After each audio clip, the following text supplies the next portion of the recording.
Assalamualaikum warahmatullahi wabarakatuh. Halo semuanya, kali ini saya akan membahas beberapa materi yang dipelajari pada mata kuliah Filsafat Geografi.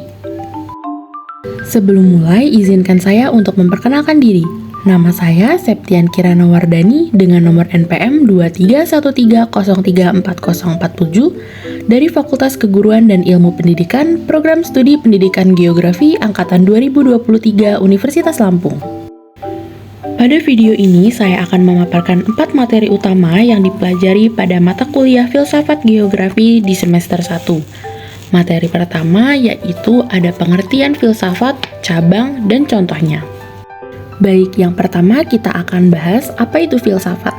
Secara harfiah, filsafat itu berarti cinta akan kebijaksanaan. Dalam bahasa Yunani disebut filosofia.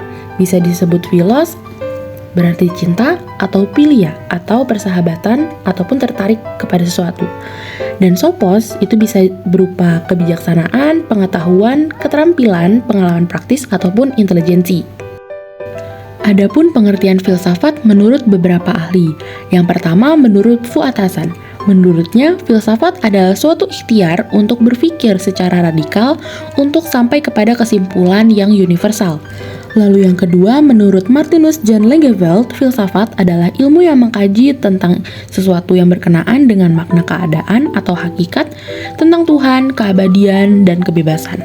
Lalu yang terakhir, menurut Socrates, filsafat merupakan suatu peninjauan diri yang bersifat reflektif atau perenungan terhadap asas-asas dari kehidupan yang adil dan bahagia.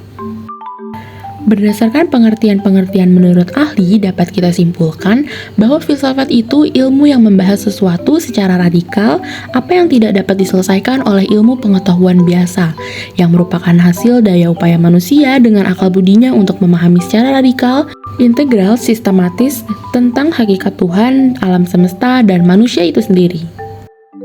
Nah, filsafat geografi sendiri memiliki 3 aspek atau landasan. Yang pertama yaitu ontologi, yang kedua epistemologi, dan yang ketiga aksiologi.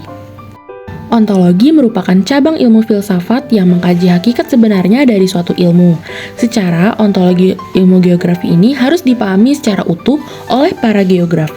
Hal ini dapat dilakukan dengan merujuk kembali pengertian-pengertian geografi yang dikemukakan oleh para ahli dan juga perhimpunan geografi. Contoh dari ontologi geografi ini ketika terdapat studi yang menunjukkan tingkat kerusakan bangunan yang meningkat ketika jarak antara lokasi konstruksi dan juga pusat gempa. Lalu yang kedua adalah studi yang menunjukkan tentang lanskap regional dan telah menunjukkan hubungan dengan aktivitas manusia. Landasan filsafat geografi yang kedua yaitu epistemologi.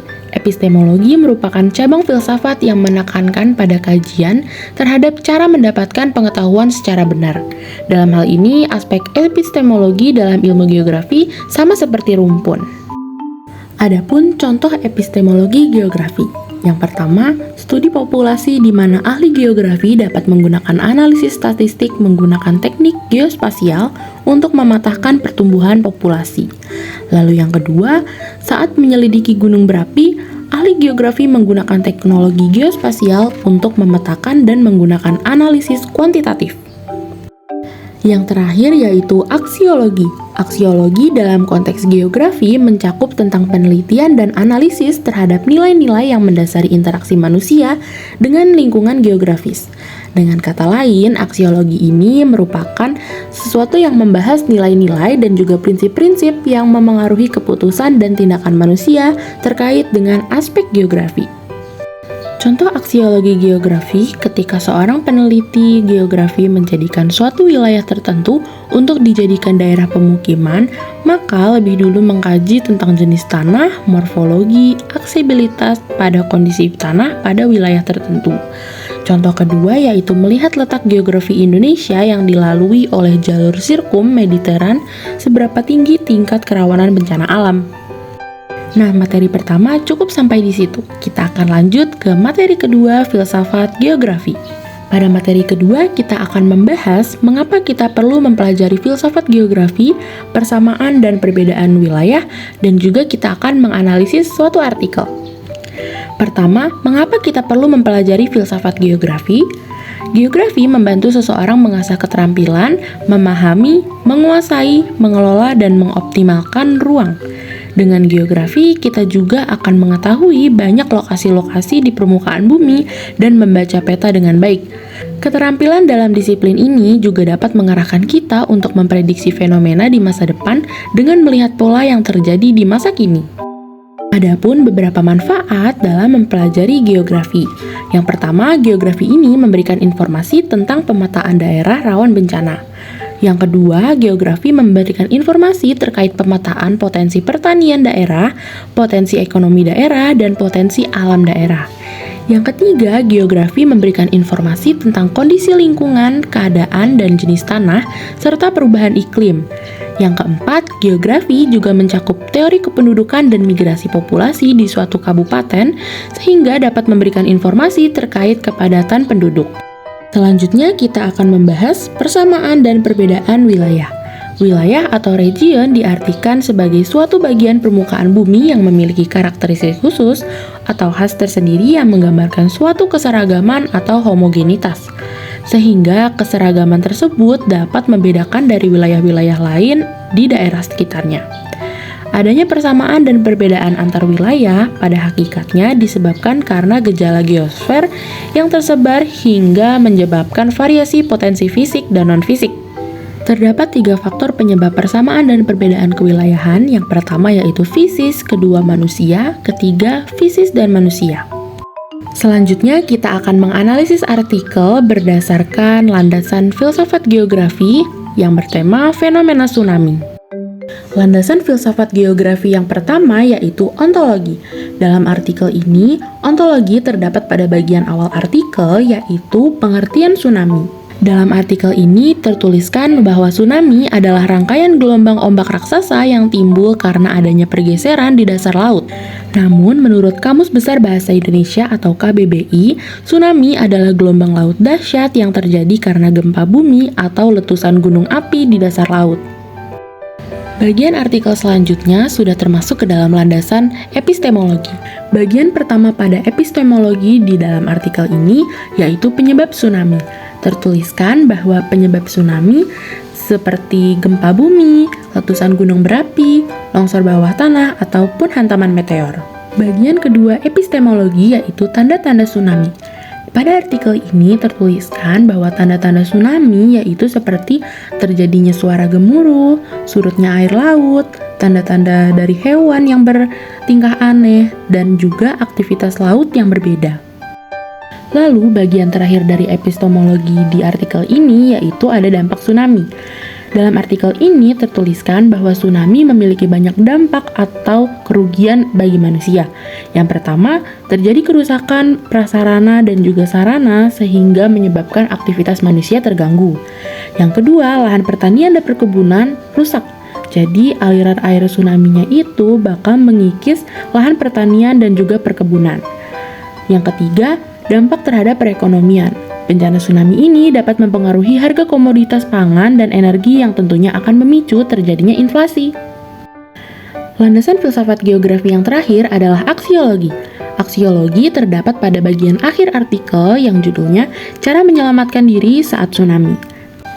Di sini tertuliskan, menurut buku Sikut Tangkap Tangkas Tangguh Menghadapi Bencana dari Badan Nasional Penanggulangan Bencana, langkah-langkahnya yaitu yang pertama, setelah terjadi gempa bumi hingga berdampak pada rumah, jangan berupaya merapikan kondisi rumah, melainkan kita harus melindungi diri kita sendiri dari tempat yang lebih tinggi agar tetap aman. Nah, tidak semua gempa bumi itu memicu tsunami, tetapi ketika ada peringatan bahaya dari pihak berwenang, sebaiknya warga segera menjauh dari pantai. Lalu, ketika telah sampai di daerah tinggi, tetap bertahan karena gelombang tsunami susulan bisa saja terjadi lebih besar. Selain itu, kita juga harus selalu memantau informasi dari pihak berwenang dan tidak kembali ke rumah sebelum keadaan dinyatakan benar-benar aman. Ketika sedang menyelamatkan diri, sebisa mungkin kita tidak melewati jembatan. Dan bagi yang melakukan evakuasi menggunakan kendaraan lalu terjadi kemacetan, segera tinggalkan kendaraan dan evakuasi diri dengan jalan kaki atau berlari. Jika berada di kapal atau perahu yang tengah belayar, segera tutup layar, dan hindari wilayah pelabuhan. Materi kedua cukup sampai di situ, lalu kita akan lanjut ke materi ketiga, filsafat geografi. Pada materi ketiga, kita akan membahas dampak perbedaan wilayah, kondisi di Indonesia, dan juga peran geografi dalam mengatasi masalah di Indonesia. Pertama, kita akan bahas dampak perbedaan wilayah. Nah, dampak perbedaan wilayah ini salah satunya adalah interaksi dan interdependensi spasial. Interaksi spasial dan interdependensi mengacu pada hubungan dan ketergantungan antar wilayah atau negara dalam konteks ruang geografis. Pertama, pertumbuhan ekonomi regional. 2, pengelolaan sumber daya bersama. 3, ketidaksetaraan pembangunan. 4, diversifikasi sosial dan budaya. 5, koneksivitas infrastruktur. 6, tantangan lingkungan bersama. 7, peningkatan ketergantungan ekonomi. Dan ke-8, ketegangan sosial atau politik. Dampak dari perbedaan wilayah yang kedua yaitu terjadinya aliran barang, jasa, dan manusia. Hal ini mencerminkan pergerakan ekonomi dan sosial yang dapat membentuk konektivitas antar lokasi. Selain itu, terjadinya aliran barang, jasa, dan manusia ini juga mengacu pada pergerakan fisik dan non-fisik dari berbagai elemen dalam sistem ekonomi dan sosial. Barang melibatkan produk fisik, sedangkan jasa mencakup layanan non-fisik, dan manusia mencakup tenaga kerja. Interaksi antara ketiganya menciptakan aliran ekonomi yang kompleks dan saling terkait, serta memengaruhi pertumbuhan dan perkembangan suatu negara. Dampak dari perbedaan wilayah yang ketiga yaitu keharusan kerjasama antar wilayah dan antar bangsa. Perbedaan geografis dapat menciptakan kebutuhan untuk kerjasama antar wilayah dan antar bangsa. Wilayah yang saling bergantung dalam hal sumber daya alam, lingkungan, atau infrastruktur mungkin perlu menjalin kerjasama untuk memastikan keberlanjutan dan juga efisiensi penggunaan sumber daya tersebut. Selain itu, perbedaan geografis seperti perbatasan antar negara dapat menciptakan kebutuhan untuk kerjasama dalam hal keamanan, perdagangan, dan diplomasi. Nah, selanjutnya kita akan bahas mengenai kondisi di Indonesia. Yang pertama, jumlah penduduk di Indonesia. Dengan jumlah total populasi sekitar 260 juta penduduk, Indonesia adalah negara berpenduduk terpadat nomor 4 di dunia. Komposisi etnis di Indonesia amat bervariasi karena negeri ini memiliki ratusan ragam suku dan budaya. Meskipun demikian, lebih dari separuh jumlah penduduk Indonesia didominasi oleh 2 suku terbesar. Lalu yang kedua, luas Indonesia. Indonesia merupakan negara kepulauan terbesar di dunia dengan luas sekitar 7.700 km persegi. Keanekaragaman geografisnya mencakup pulau-pulau besar seperti Jawa, Sumatera, Kalimantan, Sulawesi, dan Papua, serta ribuan pulau-pulau kecil lainnya. Selanjutnya yaitu letak geologis. Indonesia terletak di antara 2 lempeng tektonik besar, yaitu lempeng Eurasia dan lempeng Indo-Australia. Karena letak geologis ini, Indonesia menjadi sering mengalami bencana alam, seperti gempa bumi, letusan gunung berapi, banjir, dan juga tsunami. Selanjutnya yaitu multi-ekosistem dan multikultur. Indonesia memiliki kekayaan alam dan keanekaragaman hayati yang luar biasa, mulai dari hutan hujan tropis di Kalimantan dan Papua hingga terumbu karang yang ada di Kepulauan Raja Ampat. Selain itu, Indonesia juga merupakan negara dengan beragam budaya dan suku bangsa yang mencerminkan keragaman masyarakat Indonesia. Indonesia memiliki masalah utama yang cukup serius, seperti persebaran penduduk yang tidak merata, lokasi sumber daya alam terpencar dan tidak merata, pembangunan kawasan, dan juga kemiskinan dan pengangguran. Nah, berikut ini adalah peran geografi dalam mengatasi masalah-masalah di Indonesia tersebut. Peran yang pertama yaitu mitigasi bencana. Geografi mengidentifikasi daerah yang rawan bencana alam seperti gempa bumi, banjir, dan tanah longsor. Informasi ini dapat digunakan untuk Peran yang pertama yaitu mitigasi bencana. Geografi mengidentifikasi daerah yang rawan bencana alam seperti gempa bumi, banjir, dan tanah longsor. Informasi ini dapat digunakan untuk mengembangkan strategi mitigasi dampak bencana. Peran selanjutnya yaitu penanganan masalah kependudukan. Geografi juga berperan dalam merencanakan pembangunan wilayah, distribusi penduduk, dan pengembangan infrastruktur. Peran yang ketiga yaitu perbaikan lingkungan. Dengan memahami tentang geografi fisik dan ekosistem, pemerintah dan masyarakat dapat merencanakan pengelolaan sumber daya alam yang berkelanjutan, konservasi hutan dan lahan, serta pemulihan ekosistem yang rusak. Yang keempat yaitu pemanfaatan sumber daya alam. Pemanfaatan sumber daya alam ini dapat mengidentifikasi daerah yang rawan bencana alam seperti gempa bumi, banjir, dan tanah longsor. Informasi ini dapat digunakan untuk mengembangkan strategi mitigasi dampak bencana. Lalu peran yang kelima yaitu penanganan kemiskinan. Melalui pemahaman tentang geografi wilayah, pemerintah dapat merencanakan pembangunan ekonomi berkelanjutan serta mengembangkan program pengentasan kemiskinan di daerah terpencil. Lalu yang terakhir, geografi memiliki peran penting dalam pembangunan karena dapat memberikan informasi, analisis, dan rekomendasi mengenai potensi dan masalah yang ada pada suatu wilayah. Lanjut, kita masuk ke materi terakhir yaitu materi keempat. Di materi keempat ini kita akan membahas prinsip-prinsip geografi dan 10 konsep dasar geografi. Pertama, kita akan bahas prinsip-prinsip geografi. Prinsip pertama yaitu prinsip persebaran. Prinsip persebaran atau distribusi menyatakan suatu gejala dan fenomena yang tersebar secara tidak merata dan tidak sama di permukaan bumi.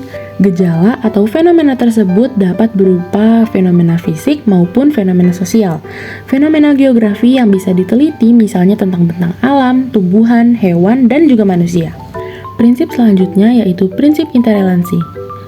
Permasalahan yang terjadi di alam dengan manusia saling terkait. Interrelasi ini dapat terjadi karena alam dengan alam itu sendiri maupun alam dengan manusia. Contohnya seperti kekeringan yang berkepanjangan sebagai dampak dari adanya La Nina. Selanjutnya yaitu prinsip deskripsi. Bentuk keterkaitan antara alam dan manusia dapat digambarkan dalam bentuk deskripsi. Selain disajikan dengan tulisan atau kata-kata, dapat juga dilengkapi dengan diagram, tabel, gambar, ataupun peta. Penjelasan atau deskripsi berguna untuk memberikan gambaran lebih jauh tentang gejala dan masalah yang sedang dipelajari. Terakhir yaitu prinsip korologi. Prinsip korologi ini mencakup pengamatan gejala, fakta, ataupun masalah geografi di suatu tempat. Prinsip ini meninjau fenomena geografi di segi persebarannya, interrelansinya, interaksinya, dan integrasinya dalam ruang tertentu. Singkatnya, prinsip korologi ini memadukan ketiga prinsip lainnya. Selanjutnya, kita akan bahas 10 konsep dasar geografi. Pertama, ada konsep lokasi. Lokasi merupakan letak atau sesuatu yang berhubungan dengan tempat. Konsep lokasi dalam ilmu geografi dibagi menjadi dua, yaitu lokasi absolut dan lokasi relatif. Lalu konsep yang kedua yaitu konsep jarak. Pengukuran jarak absolut mulai pengukuran geometrik, yaitu pengukuran jarak dalam satuan panjang. Adapun pengukuran jarak secara relatif merupakan pengukuran jarak dalam satuan waktu. Konsep yang ketiga yaitu konsep keterjangkauan. Konsep ini mempertimbangkan kemudahan akses suatu wilayah. Wilayah yang mudah dicapai adalah wilayah yang memiliki sarana transportasi yang mudah diakses dan medan yang mudah dicapai. Yang keempat yaitu konsep pola. Konsep pola merupakan konsep keberaturan dalam interaksi alam, interaksi manusia dengan alam, dan interaksi sosial dengan manusia yang terjadi di permukaan bumi. Selanjutnya yaitu konsep morfologi. Konsep morfologi dalam ilmu geografi adalah konsep tentang bentuk suatu wilayah di permukaan bumi. Misalnya, dataran tinggi, dataran rendah, pegunungan, air terjun, mata air, teluk, dan juga palung. Yang selanjutnya yaitu konsep aglomerasi. Konsep ini adalah kecenderungan pengelompokan suatu gejala yang terkait dengan aktivitas manusia. Selanjutnya ada konsep diferensiasi area. Diferensiasi area ini membedakan wilayah berdasarkan morfologinya, kondisi geografis bentang alamnya, penduduk dan mata pencariannya, serta aspek sosial masyarakatnya. Lalu ada juga konsep interaksi. Konsep interaksi ini adalah hubungan timbal balik dalam bentuk arus barang, jasa, komunikasi, dan persebaran ide antar wilayah. Interaksi ini dilakukan untuk memenuhi kebutuhan wilayah itu sendiri.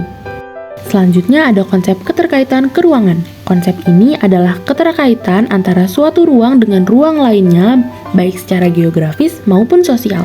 Terakhir yaitu konsep nilai kegunaan. Konsep nilai kegunaan ini adalah perbedaan nilai yang dimiliki suatu wilayah di permukaan tinggi dan juga perbedaan nilai guna suatu wilayah dengan wilayah lainnya.